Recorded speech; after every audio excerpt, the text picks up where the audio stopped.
Hello everyone, आशा करता हूं आप सब बहुत ही अच्छे होंगे। मेरा नाम है कैफ मंडियार। स्वागत है आप सभी का स्टडी कल स्टडी यूट्यूब चैनल पे। तो सबसे पहले फटाफट आप लोग बताइए कि आपकी स्टडी कैसी चल रही है। तो आशा करता हूं आप सबकी स्टडी बहुत ही अच्छी चल रही होगी। चलो अभी हम लोग क्या देखेंगे, जो रिमेनिंग पोर्शन बचा था सिमिलरिटी का, मतलब 1.2 जो हम लोग स्टार्ट किए थे, उसका जो रिमेनिंग पोर्शन बचा था उसको आज हम लोग स्टार्ट करेंगे। तो रिमेनिंग पोर्शन में हम लोग ने सबसे पहले तो इसके पहले वाले वीडियोस में हम लोग ने लगभग क्वेश्चन नंबर 4 या 5 तक देखा था। जो रिमेनिंग है अभी उसको हम लोग देखेंगे। तो क्वेश्चन नंबर 5 हम लोग देखेंगे आज। यहाँ पे दिया हुआ है एक ट्रेपेजियम, क्या लिखा हुआ, in trapezium ABCD AB is parallel to PQ and PQ is parallel to DC, मतलब ये तीनों आपस में क्या है, पैरेलल है। और यहाँ पे आपको AP की वैल्यू दी है, PD की वैल्यू दी है, QC की वैल्यू दी है, आपको BQ की वैल्यू फाइंड आउट करने बोला है। तो किस तरीके से ये होगा, चलो स्टार्ट करते हैं हम लोग सॉल्यूशन। सो आशा करता हूं आप सबको पहले का सब कुछ याद होगा। जैसे कि मैंने आपको बताया था कि BPT क्या होता है, या कन्वर्स ऑफ BPT क्या होता है, या तो फिर एंगल बाइसेक्टर थ्योरम क्या होता है, या converse of angle bisector theorem क्या होता है। और एक चीज और मैंने बताया था, property of 3 parallel line and direct transversal का भी। सो चलिए स्टार्ट करते हैं हम लोग। तो सॉल्यूशन स्टार्ट करते हैं। सबसे पहले क्या करता हूं इसमें, अगर जो आपको याद होगा property of 3 parallel line, property of 3 parallel line अगर जो आपको याद होगा, तो उसमें मैंने बताया था कि कभी भी दो ट्रांसवर्सल को अगर जो 3 पैरेलल लाइन आपस में इंटरसेक्ट करते हैं, मतलब किसी दो ट्रांसवर्सल को 3 पैरेलल लाइन इंटरसेक्ट करते हैं, तो इनके जो अपोजिट मतलब अपोजिट या फिर करस्पॉन्डिंग इंटरसेक्ट जो होते हैं, उनका रेशियो क्या होता है, सेम होता है। तो रेशियो किस तरीके से बनता था, जब कभी भी किसी दो ट्रांसवर्सल को, इसी तरीके से था, दो ट्रांसवर्सल को जब दो या दो से ज्यादा पैरेलल लाइंस इंटरसेक्ट करते हैं, तो इनके जो करस्पॉन्डिंग इंटरसेप्ट्स बनते हैं, मतलब इसका करस्पॉन्डिंग ये हो जाएगा और इसका करस्पॉन्डिंग ये हो जाएगा, तो इनका जो रेशियो था इनके रेशियो के बराबर था। तो उसी तरीके से यहाँ पे क्या हो जाएगा, इनका रेशियो अपॉन इनका मतलब इनका रेशियो इनके रेशियो से बराबर हो जाएगा। सिंपल सी बात है। तो उसी तरीके से हम लोग सॉल्व करके इनकी वैल्यू को फाइंड आउट करेंगे। तो सबसे पहले मुझे एपी की वैल्यू दी हुई है, एपी का वैल्यू मुझे दिया 15 लिख लो। उसके बाद मुझे पीडी का वैल्यू दिया हुआ है 12 लिख लो। पीडी कहां दिख रहा है आपको, ये है पीडी, तो ये हो गया 12। और फिर आपको दिया हुआ है क्यूसी, क्यूसी किधर है, क्यूसी इज 14। देन आपको फाइंड आउट करना है बीक्यू, मतलब ये वाला लेंथ आपको फाइंड आउट करना है। तो चलिए शुरू करते हैं। यहां पे क्या दिया हुआ है आपको, ये पैरेलल लाइंस है। कैसे हैं, पैरेलल लाइंस। तो क्या लिखेंगे, इन ट्रेपेजियम, इन ट्रेपेजियम, ट्रेपेजियम का नाम क्या है, ए बी सी डी, ठीक है, ए बी सी डी, ये नाम है ट्रेपेजियम का। अब उसमें आप बता दो, side A B is parallel to DC and is parallel to P Q. ये चीज अपने को गिवन दिया हुआ है, इस तरीके से आपको लिखना पड़ेगा कि गिवन दिया हुआ है। अब यहां से मैंने क्या बताया था कि अगर जो 3 लाइन पैरेलल हो, सॉरी किसी दो ट्रांसवर्सल को 3 लाइन इंटरसेक्ट करते हो जो कि पैरेलल हो, तो उनका रेशियो किस तरीके से बनता है। तो यहां से आपको रेशियो क्या मिल जाएगा, A P upon P D is equal to B Q upon Q C. आप यहां पे क्या लिख दोगे, प्रॉपर्टी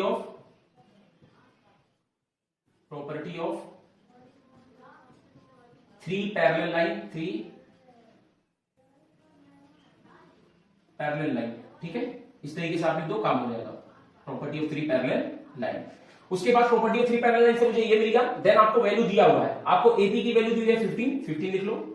पीडी की वैल्यू दी है 12 लिख लो, इज इक्वल टू बीक्यू की वैल्यू आपको दी हुई है, नहीं दी हुई है, बीक्यू ही फाइंड आउट करना है। अपॉन में आपको दिया है क्यूसी आपको दिया है 14, तो 14 लिख लो। अब यहां से आपको सॉल्व करने आएगा। यहां पे बस आपको क्या करना है, अरेंज करना है और उनको सॉल्व करके आंसर फाइंड आउट करना है। तो यहां पे अगर जो मैं देखूं, सबसे पहले इसको सॉल्व कर लेते हैं। 3 के टेबल से कट होगा, 3 4 जा 12, 3 5 जा 15। तो सिंपल सी बात है, यहां पे 5 अपॉन 4 बचा और is equal to B Q upon 14। B Q upon क्या है, 14 है। मुझे बीक्यू की वैल्यू चाहिए, तो ये यहां डिवाइड में आ जाके मल्टीप्लाई, तो 5 multiplied by 14 upon 4 is equal to B Q. और यहां से आप बीक्यू फाइंड आउट कर सकते हो, क्योंकि इनका मल्टीप्लाई करेंगे 70 आ जाएगा और इनको डिवाइड कर देंगे 4 से, तो ये मुझे 17.5 मिल जाएगा। बीक्यू इज इक्वल टू 17.5 आपको यहां से मिलता हुआ दिख जाएगा, ठीक है, 17.5। सो मुझे बीक्यू की वैल्यू फाइंड आउट हो गई, तो यहां पे लिख दो therefore the value of BQ is 17.5। तो क्या ये इजी था। बस आपको इस एक्सरसाइज के अंदर क्या है, सॉरी प्रैक्टिस सेट के अंदर क्या याद रखना है, जो मैंने प्रॉपर्टी आपको बताया है बीपीटी का, converse of B P T angle bisector and converse of angle bisector, और उसी तरीके से आपको property of 3 parallel line and then transversal का प्रॉपर्टी आपको अगर जो पता है, तो आपको किसी भी क्वेश्चन में टेंशन लेने की जरूरत नहीं है। तो फटाफट इस क्वेश्चन को कॉपी करो, हम लोग अगले क्वेश्चन को देखते जरा। चलो फटाफट इसको कॉपी कर लो। हो गया क्या, मुझे बीक्यू की वैल्यू कितनी मिल गई है, 17.5। तो जो भी क्वेश्चन होता है यहां पे एक बार जो आप कॉपी करते हो, उसको सबसे पहले घर पे मतलब खुद से ट्राई किया करो कि किस तरीके से इसका सॉल्यूशन आएगा।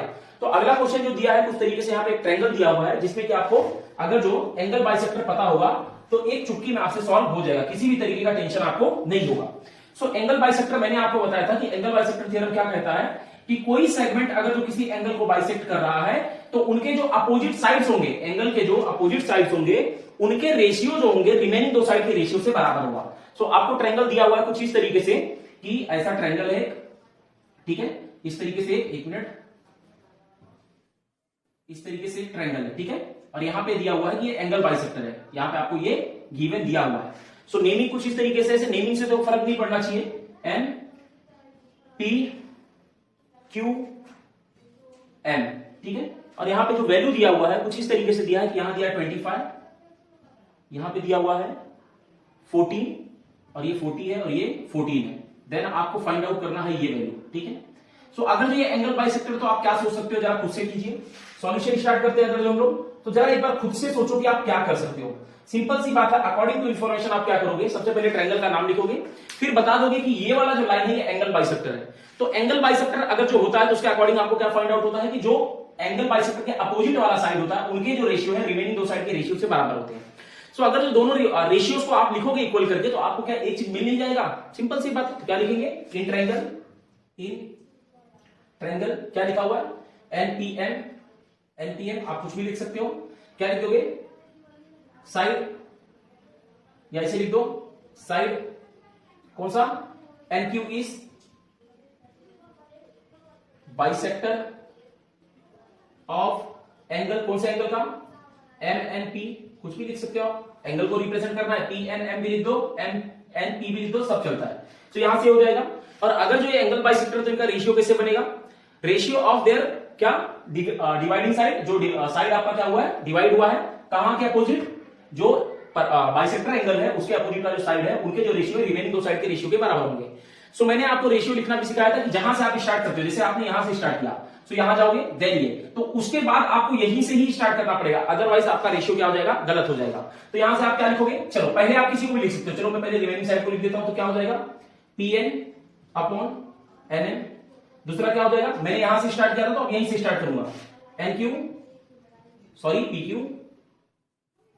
Q upon Q L. ये क्यू है, ये मैंने लिखा एंगल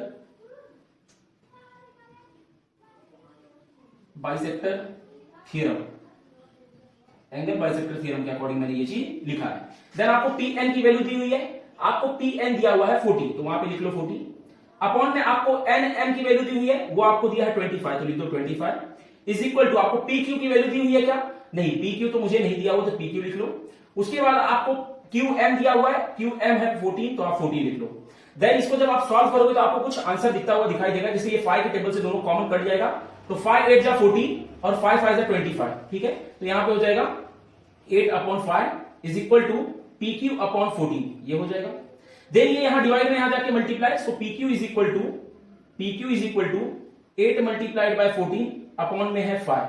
देन इसको सॉल्व करोगे आपको आंसर मिल जाएगा। सो जरा फाइंड आउट करो क्या आंसर आता है इसका, क्योंकि देखो 14 का टेबल अगर जो आपको आता होगा तो 14 5 जा 70, 14 6 जा कितना होता है 84, 14 7 जा 98, 14 8 जा 112 हो जाएगा, और अपॉन में 5।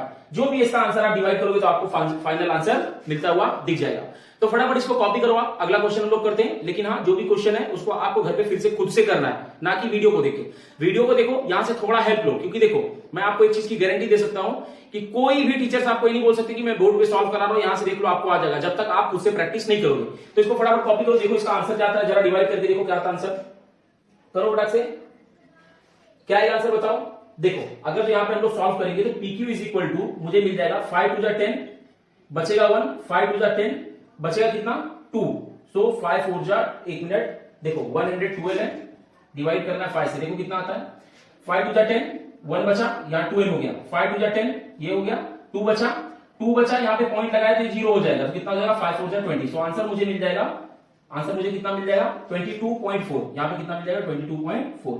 सो मुझे PQ की वैल्यू मिल चुकी है 22.4। सो फटाफट इसको कॉपी कर लो, अगले क्वेश्चन को हम लोग देखते जरा। अगला क्वेश्चन भी आपको उसी बेसिस पे दिया हुआ है कि 3 पैरेलल लाइन के बेसिस पे, मतलब property of 3 parallel line and their transversals की बेसिस पे दिया हुआ है। तो जरा आप फटाफट इसको कॉपी कर लो। हो गया क्या कॉपी? फटाफट बोलो। चलो हम लोग अगला क्वेश्चन करते हैं, रफ करता हूं मैं इसको।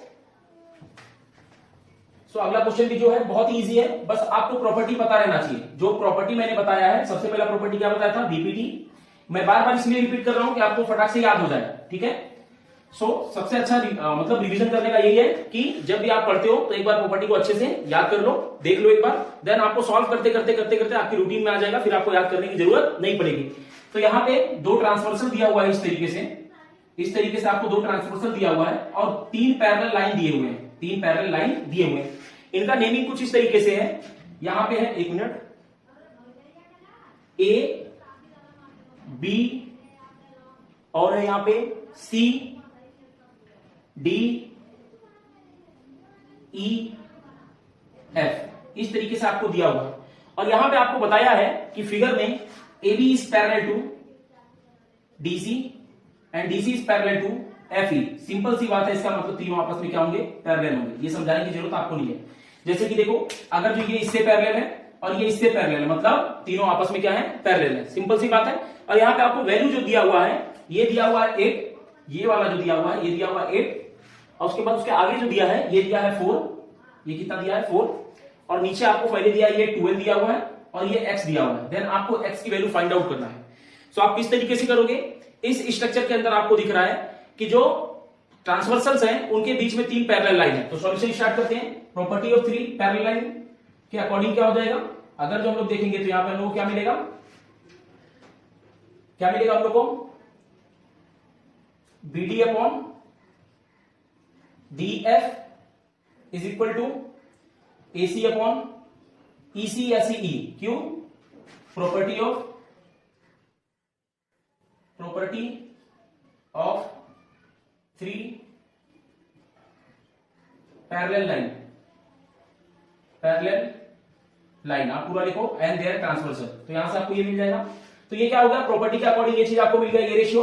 देन आपको यहां पे वैल्यू दी हुई है, BD की वैल्यू आपको दी है 8, तो 8 लिख लो।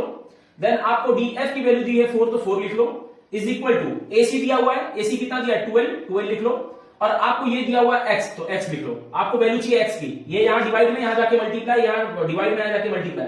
तो 8 time of x is equal to 4 multiplied by 12 is 48। तो मुझे यहां से कितना मिल जाएगा? 48 मिल जाएगा। अब आपको x की वैल्यू चाहिए, किसकी वैल्यू चाहिए? x की, ना कि 8x की। तो 8 यहां मल्टीप्लाई में, वहां जाके divide, then 48 divided by 8 is 6। कितना मिल जाएगा? x is equal to 6। तो देखो यहां से आंसर तो आ जा रहा है, लेकिन अपने को पता नहीं आंसर सही है कि गलत है। तो जरा ध्यान से देखना, यहां पे मैंने रेशियो क्या लिखा है कि इनका जो रेशियो है इनके रेशियो से बराबर है। तो मुझे BD दिया हुआ है, BD मुझे दिया हुआ है 4, सॉरी BD मुझे दिया है 8 लिख लो। मुझे DF दिया हुआ 6, सॉरी 4 लिख लो, इज इक्वल टू मुझे दिया हुआ AC इज 12 लिख लो। देन आपको दिया हुआ है EC मुझे 6 मिल गया, 6 लिख लो। तो क्या इनका रेशियो सेम है? तो यहां पे अगर जो आप देखोगे तो रेशियो सेम दिख नहीं रहा है, लेकिन कहीं ना कहीं इसको जब आप डिवाइड करोगे तो ये सेम हो जाएगा। एक्चुअली ये सेम ही है। इसको अगर जो आप डिवाइड करोगे अगर जो, तो क्या मिलेगा? 4 1 जा 4, 4 2 जा 8, मतलब ये 2/1, मतलब 2 मिल गया। ये 6 1 जा 6 और 6 2 जा 12, मतलब सेम हो गया रेशियो। सो इनके जो रेशियोज है वो क्या हो गए? सेम हो गए, मतलब अपना जो सॉल्यूशन एकदम परफेक्ट है। तो फटाफट इसको कॉपी करो। अगले क्वेश्चन को देखते हैं हम लोग। अगला क्वेश्चन की जो है एंगल बाइसेक्टर के फॉर्मूले पे है, और एंगल बाइसेक्टर का प्रॉपर्टी अगर जो आपको पता है तो अच्छी तरीके से आपसे सॉल्व हो जाएगा। तो इसको मैं रफ कर देता हूं। एक ट्रायंगल दिया हुआ है, उसमें कुछ सेगमेंट्स की वैल्यू दी हुई है, आपको रिमेनिंग सेगमेंट के वैल्यू को फाइंड आउट करना है। तो आपको प्रॉपर्टी मैंने क्या बताया था? प्रॉपर्टी मैंने यही बताया था कि किसी भी ट्रायंगल के अंदर अगर जो कोई सेगमेंट एंगल बाइसेक्टर हो, कोई भी सेगमेंट एंगल बाइसेक्टर हो, तो एंगल बाइसेक्टर के अपोजिट का जो सेगमेंट है उनका रेशियो रिमेनिंग दो साइड के रेशियो से बराबर होता है। मैंने यही चीज आपको बताया था। तो यहां पे नेमिंग दिया हुआ है M N, और यहां पे दिया हुआ है L, और जो बाइसेक्ट करके यहां पे बना रहा है ये है T। देन आपको वैल्यू दिया हुआ है, यहां दिया है नीचे 10, ये है 6, और 1 मिनट, ये दिया है 8, और आपको ये सेगमेंट फाइंड आउट करना है। तो एंगल बाइसेक्टर के अकॉर्डिंग क्या हो जाएगा? इस ट्रायंगल में आप क्या बता दोगे कि ये वाला लेंथ क्या है? एंगल बाइसेक्टर है। तो अगर जो एंगल बाइसेक्टर है तो उसके अकॉर्डिंग क्या हो जाएगा? एंगल बाइसेक्टर के अपोजिट का जो साइड होता है उनके रेशियो रिमेनिंग दो साइड के रेशियो से बराबर होते हैं। मैंने पहले आपको बताया। तो उनके रेशियो बना दोगे और वैल्यूज को रखोगे, आपको 1 मिल जाएगा, क्योंकि चार टर्म रहेगा, 3 आपको दिया हुआ है, चौथा आपको फाइनली मिल ही जाएगा। चलो स्टार्ट करते हैं हम लोग सॉल्यूशन। सॉल्यूशन क्या लिखोगे? In triangle L M N के अंदर आपको दिख रहा है कि M T is bisector of angle L M N का क्या है? बाइसेक्टर है। ये चीज आपको गिवन दिया हुआ है तो इसको लिख दो गिवन। ठीक है, तो अकॉर्डिंग टू एंगल बाइसेक्टर आपको क्या मिल जाएगा? Ratio of opposite side, ratio of opposite side is equal to the remaining two sides. उनके रिमेनिंग दो साइड्स के बराबर हो जाएगा। तो अपोजिट टू साइड क्या हो जाएगा? एक हो जाएगा L T upon T N. क्योंकि मैंने पहले ही आपको बताया कि रेशियो लिखते समय हमेशा ध्यान रखना, आप किसी भी तरीके से नहीं लिख सकते हो। आप जिस पॉइंट से स्टार्ट करते हो उसी पॉइंट से स्टार्ट करना है। आपको यहां से करना है तो यहां से कर लो, यहां से करना है यहां से कर लो। लेकिन अगर जो इस साइड के लिए यहां से स्टार्ट कर रहे हो तो आपको रिमेनिंग दो साइड के लिए भी यहीं से स्टार्ट करना पड़ेगा। उसका अपोजिट अगर जो यहां से आप स्टार्ट कर रहे हो तो रिमेनिंग दो साइड के लिए भी, इसके लिए भी यहां से करना पड़ेगा, इसके लिए भी यहां से करना पड़ेगा। तो मैंने यहां से कर दिया है, L T upon T N हो गया है इज इक्वल टू, अब मुझे फिर से यहां से करना है तो L M upon M N हो जाएगा। ठीक है, क्यों? Angle bisector theorem. एंगल आपको रीजन लिखना है, angle bisector theorem, angle bisector theorem के अकॉर्डिंग ये हो जाएगा। सो आपको एल टी की वैल्यू दी हुई है। एल टी कितना है आपको? एल टी नहीं पता, एल टी लिख लो।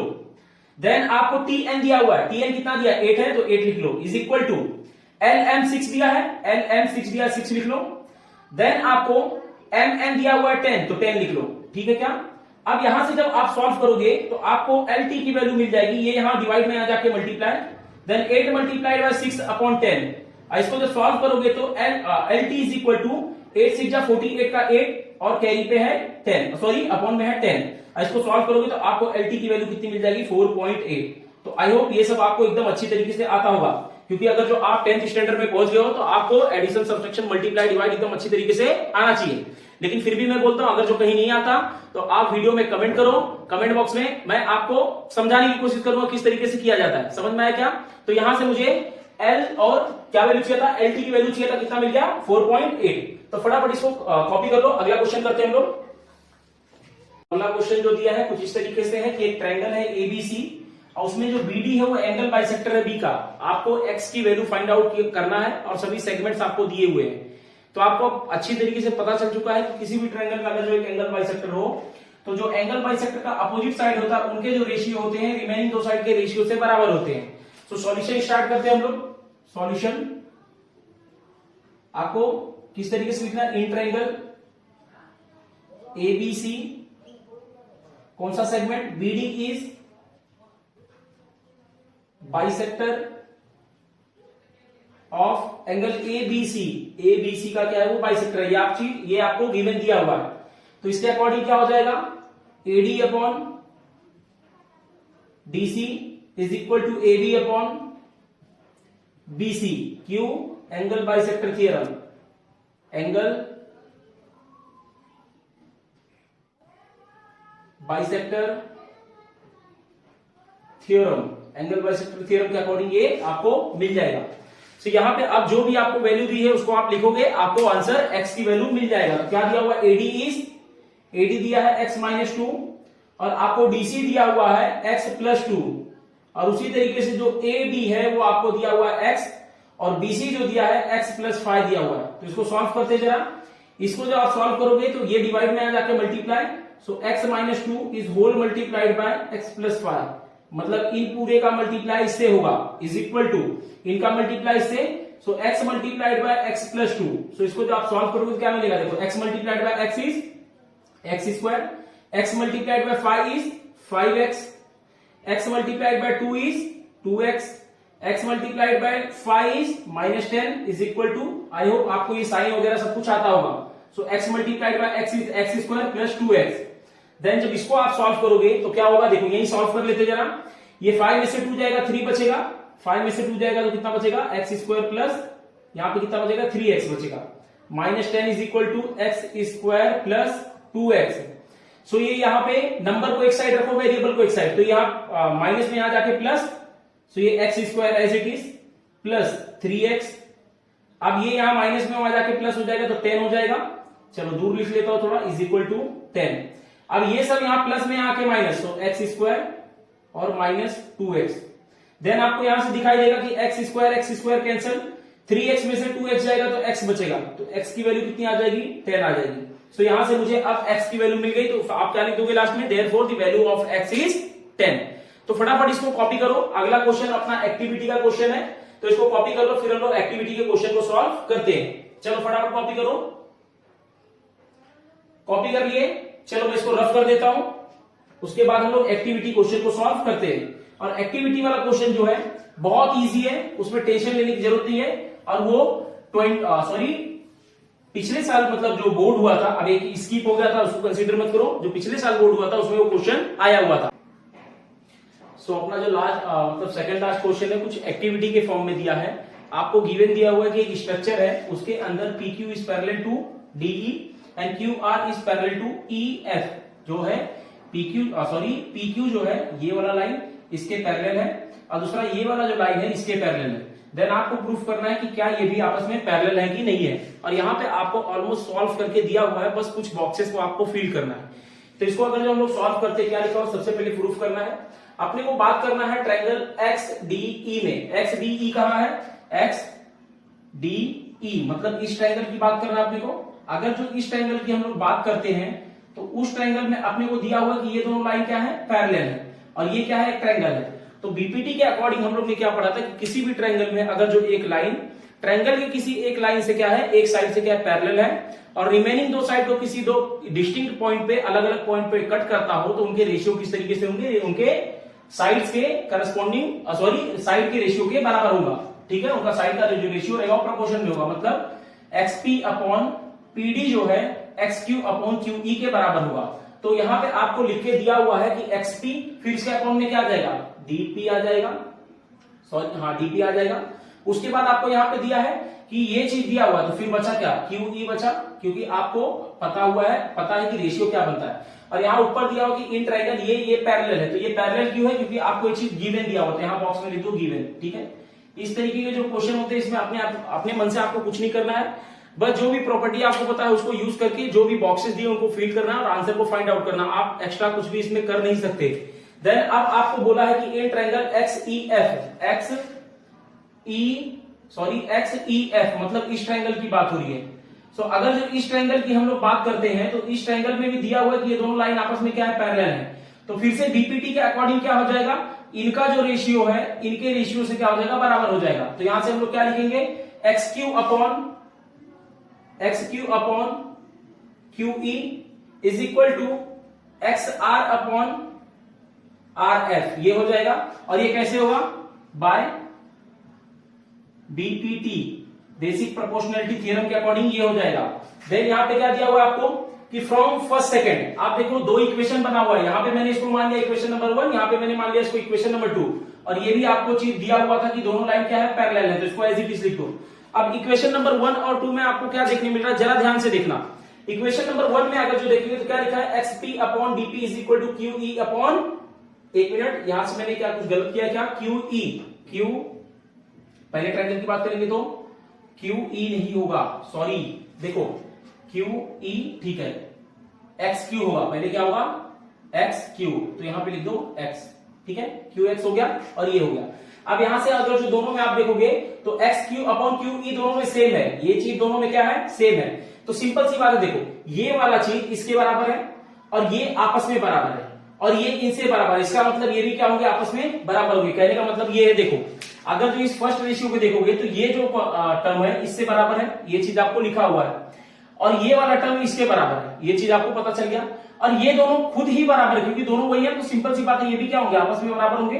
तो फ्रॉम इक्वेशन नंबर 1 और 2 से क्या हो जाएगी, ये इनका जो रेशियो है इनके रेशियो से बराबर हो जाएगा। तो क्या लिखेंगे हम लोग, फर्स्ट सेकंड से हम लोग क्या लिख देंगे कि XP upon DP is equal to XR upon RF, ये मिल जाएगा मुझे। अब यहां से देखो ये फ्रॉम इक्वेशन नंबर 1 2 से हो गया। अब ये कहां लिखा हुआ है, XP कहां दिया आपको, XP ये दिया हुआ है, PD कहां दिया है, PD ये दिया हुआ है। दूसरे रेशियो में आ जाओ, XR ये दिया हुआ है और RF इधर दिया हुआ है। तो मैंने क्या बताया था आपको कि बीपीटी, सबसे पहले मैंने क्या बताया आपको, किसी भी ट्रायंगल में कोई भी एक लाइन किसी भी एक साइड से अगर जो पैरेलल है और दो साइड को इंटरसेक्ट करता हो अलग अलग पॉइंट पे, तो दोनों लाइन के जो रेशियो होंगे उनका जो प्रोपोर्शन होगा वो क्या होगा, सेम होगा। ये चीज मैंने बताया था।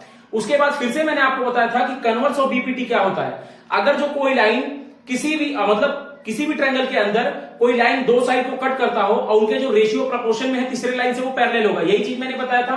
तो यहां पे आपको दिख रहा है कि ये कट तो कर रहा है, ये क्या कर रहा है, यहाँ पे कट तो कर रहा है दोनों को, और इनका जो कटिंग मतलब अलग अलग पॉइंट पे किया है, दो डिस्टिंक्ट पॉइंट पे किया है, और इनका जो रेशियो है आपस में बराबर है। तो रेशियो अगर जो आपस में बराबर, तो ये दोनों लाइन क्या हो जाएगा, आपस में पैरेलल हो जाएगा। क्योंकि देखो बीपीटी क्या कहता है कि अगर जो ये दोनों लाइन पैरेलल है तो इनका रेशियो बराबर होगा, और उसका उल्टा क्या होता है कि अगर जो ये दोनों रेशियो बराबर है तो ये लाइन पैरेलल होगा। तो हम लोग क्या लिखेंगे, therefore segment P R is equal to D F converse of BPT. Converse of BPT के अकॉर्डिंग हम लोग को प्रूफ करता हुआ दिखाई दे जाएगा।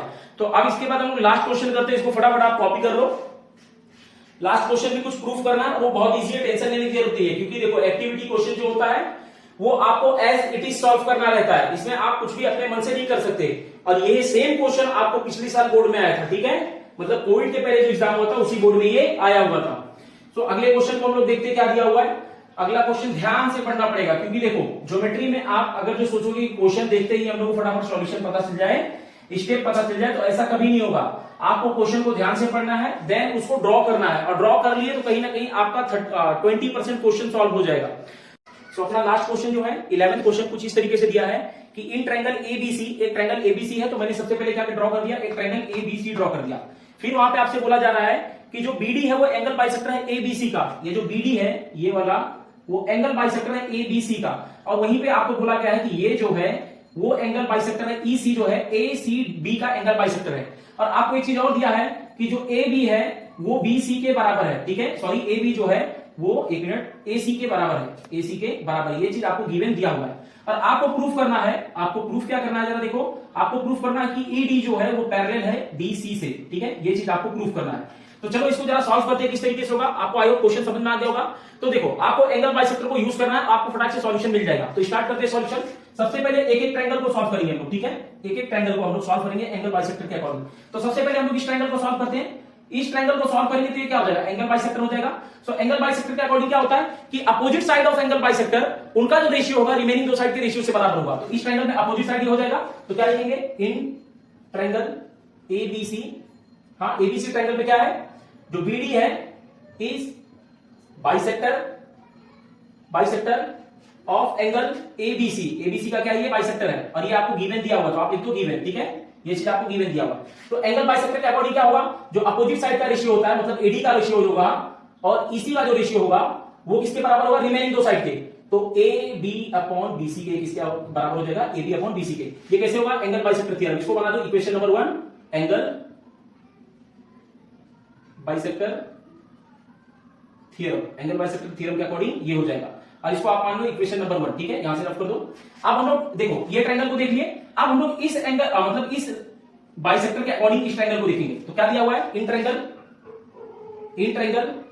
एसीबी ना, एसीबी ट्रायंगल के अंदर जो ईसी है, EC is bisector of angle, कौन सा एंगल का, एसीबी का, एसीबी। ये भी आपको क्या दिया हुआ है, ये भी आपको गिवन दिया हुआ है, ठीक है। सो एंगल बाइसेक्टर के अकॉर्डिंग क्या हो जाएगा, side opposite to angle bisector उनका जो रेशियो होगा रिमेनिंग दो साइड के रेशियो से बराबर होता है। तो क्या हो जाएगा वो A E upon E B is equal to A D upon D, sorry ये मतलब एसी अपॉन बीसी के ये बराबर हो जाएगा। और इसको आप ये क्यों लिखा आपने, एंगल बाइसेक्टर के अकॉर्डिंग, तो आपको रीजन देना होगा angle bisector theorem, angle bisector theorem के अकॉर्डिंग ये हो जाएगा। और इसको आप मान लो इक्वेशन नंबर 2, तो ये क्या हो गया, इक्वेशन नंबर 2। अब फ्रॉम इक्वेशन नंबर 1 और 2 से आपको एक चीज दिखाई दे रहा है कि ये जो है देखो ए डी अपॉन, आप देखो यहां पैरेलल किस तरीके से होगा, जरा ध्यान से सुनना, पैरेलल किस तरीके से होगा। मैंने बीपीटी में आपको बताया किसी भी ट्रायंगल को अगर जो एक लाइन किसी भी दो साइड को कट करता हो और तीसरे साइड से पैरेलल हो तो उनके जो रेशियो होंगे इंटरसेक्टिंग साइड्स के वो क्या होंगे, सेम होंगे। ये था आपका बीपीटी। और उसका कन्वर्स क्या था कि किसी भी ट्रायंगल को अगर जो एक साइड कट करता हो दो लाइन को और तीसरे लाइन को कट ना करता हो, और जिसको कट करता हो उनके जो रेशियो हो आपस में सेम हो उनका प्रोपोर्शन, तो तीसरे लाइन से वो पैरेलल होता है। तो अगर जो इनका जो रेशियो होगा वो सेम होगा तो ये लाइन से पैरेलल हो जाएगा कन्वर्स ऑफ बीपीटी से। तो जरा यहां ध्यान से देखना, आपको यहां पे दिया हुआ है कि जो एबी है एसी के बराबर है। एबी अगर जो एसी के बराबर है मतलब एबी की जगह पे एसी आप लिख सकते हो, या बी सॉरी एसी की जगह पे एबी लिख सकते हो, तो कुछ भी आप कर लो। चलो मैं एबी की जगह पे एसी लिख देता हूं, तो एबी की जगह पे एसी लिख दूं क्या, यहां पे लिख दूं एसी। अब एसी आपने क्यों लिखा वो भी लिखना पड़ेगा आपको, तो यहां पे क्या लिख दोगे, since AB is equal to AC, ये आपको दिया हुआ था ना, तो क्या लिख दोगे, since AB is equal to AC. यहां पे आपको ये भूलना नहीं है, तो आपको गलत हो जाएगा। तो अब आप जरा यहां ध्यान से देखना, क्या ये वाला जो रेशियो इसके बराबर हो गया, एसी अपॉन बीसी और एसी अपॉन बीसी, ये दोनों आपस में क्या हो गया, बराबर हो गया। तो अगर जो ये दोनों आपस में बराबर हो गया और ये इसके बराबर है, ये इसके बराबर मतलब ये आपस में क्या होंगे, बराबर हो जाएंगे। क्या लिखेंगे, from equation 1 and 2, from equation 1 and 2 से आपको दिखाई देगा कि इसका जो रेशियो इसके रेशियो से बराबर है। तो AD upon DC is equal to AE upon ED हो जाएगा। क्यों हो जाएगा, क्योंकि देखो ये वाला ये दोनों आपस में बराबर है और ये जो है इसके बराबर है और ये इसके बराबर, मतलब ये आपस में भी क्या होंगे, बराबर होंगे। तो फ्रॉम इक्वेशन नंबर 1 और 2 से क्या हो जाएगा, आपस में इनका रेशियो बराबर हो जाएगा। अब कौन सा रेशियो बराबर हुआ, AD upon DE DC, AD upon DC और एई अपॉन ईबी, ये आपस में बराबर हुए। एक मिनट, यहां पे बी है, यहां पे क्या है, बी है, लिख देता हूं मैं, ये है बी, ठीक है। गलत लिखा क्या मैंने, हाँ, इस ट्रायंगल के अंदर यहां पे एई अपॉन ईबी है, यहां पे क्या है, बी है, ठीक है। तो यहां से ये क्या हो गया, आपस में सेम हो गया। और अगर जो ये आपस में इनका रेशियो सेम हो गया है, इसका मतलब ये दोनों लाइन क्या होगी, पैरेलल होंगे। तो हम लोग क्या लिखेंगे, देयरफॉर कौन सा line, ED is parallel to BC, क्यों, converse of by converse of BPT theorem के कन्वर्स से ये क्या हो जाएंगे, आपस में पैरेलल हो जाएंगे। तो यहां पे अपना ये प्रूफ हो चुका। तो इसको फटाफट आप लिख लो। और देखो ज्योमेट्री जो है अपना ये फर्स्ट चैप्टर भी 2 एक्सरसाइज उसमें कंप्लीट हो गया, मतलब 2 प्रैक्टिस सेट में आप क्या हो गया, आपका कंप्लीट हो गया। अब आपको क्या करना है, खुद से प्रैक्टिस करना है। और जो भी प्रॉपर्टी मैं आपको बताता हूं, जैसे कि ratio of area of 2 triangle, उनका रेशियो क्या होगा, मतलब 2 ट्रायंगल के एरिया का रेशियो क्या होगा जब उनका बेस सेम हो या हाइट सेम हो या दोनों सेम हो। और उसके बाद बीपीटी मैंने आपको बताया, कन्वर्स ऑफ बीपीटी बताया, और प्रॉपर्टी ऑफ 3 पैरेलल लाइन बताया, एंगल बाइसेक्टर बताया, और उसके बाद हम लोग ने क्या देखा, converse of angle bisector theorem. तो ये सब आपको पता होगा तो क्वेश्चन सॉल्व करने में थोड़ा भी प्रॉब्लम आपको नहीं होगा। तो तब तक अगर जो आपको वीडियो अच्छा लगता है तो अपने फ्रेंड से शेयर करो और चैनल को सब्सक्राइब करने बोलो, क्योंकि जितनी बड़ी फैमिली हमारी होगी उतना मजा आएगा पढ़ने में, और अच्छे से अच्छा कंटेंट हम लोग प्रोवाइड करने के लिए कोशिश करेंगे। और ऐसे हम लोग अच्छे से अच्छा कंटेंट आपको प्रोवाइड करने की कोशिश करते हैं और ये करते भी रहेंगे। तो तब तक आप पढ़ाई करते रहो। All the very best, thank you so much.